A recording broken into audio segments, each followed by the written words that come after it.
my name is Kelsey and welcome to my Kitchen Science Show.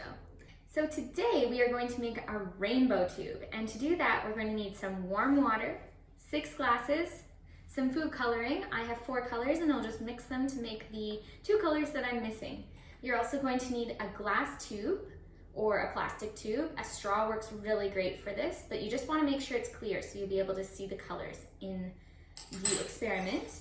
You'll need a spoon to stir your experiment, and you're going to also need some white sugar or granulated sugar. You'll also need a teaspoon. Okay, so to begin, we're going to grab our warm water and we're going to fill up our glasses.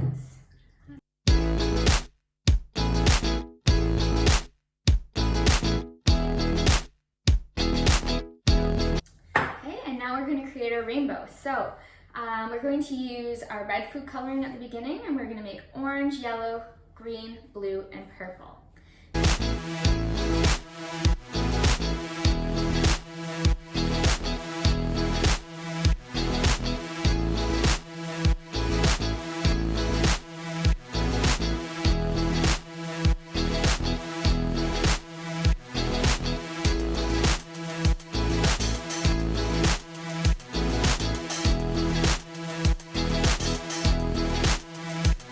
So now we are going to add our sugar to our experiment. So we are going to use, we're going to increase the amount of sugar that we're adding to each glass, and the most sugar is going to be in the purple glass. So our red glass of water is going to have no sugar in it. Our orange glass is going to have 1 teaspoon. So I'm going to go ahead and drop that in. Then we're going to increase it by 1.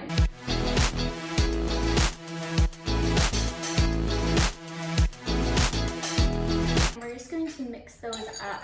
So you want your sugar to be dissolved. That means that you can't see it in the water. It's mixed in with the water so well that you can't tell that there's sugar in it. And I just want to throw out a quick reminder that when working and doing experiments in the kitchen, we always want to have parents involved, especially when we're working with warm water and adding food coloring.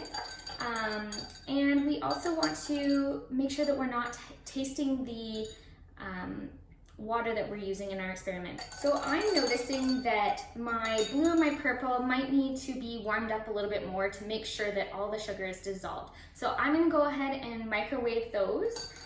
This is a great time to ask a parent for help. Okay, so now that we're back and our sugar is all dissolved into our water, I'm going to teach you the technique to collecting the water in your clear straw or tube. So if I was to stick my straw into the water is not going to stay inside.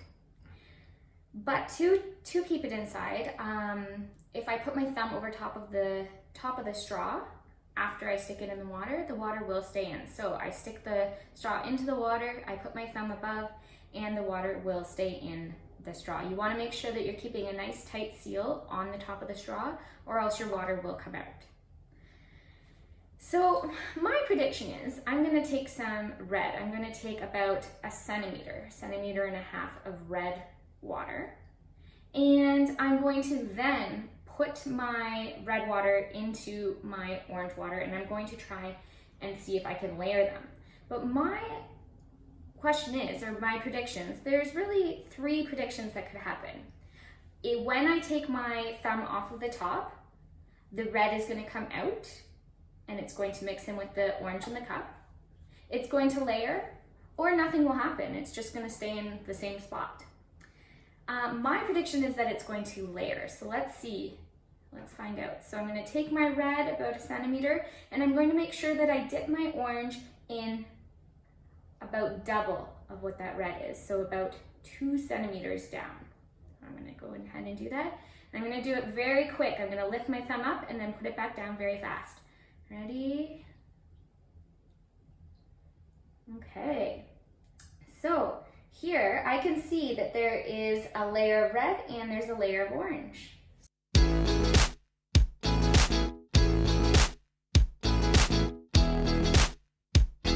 So the reason that we're able to see the different layers in the colors is because our water is denser. Since we added more sugar to the purple, our water is heavier and therefore it wants to sit on the bottom. Thank you for joining my kitchen science show. Remember to subscribe.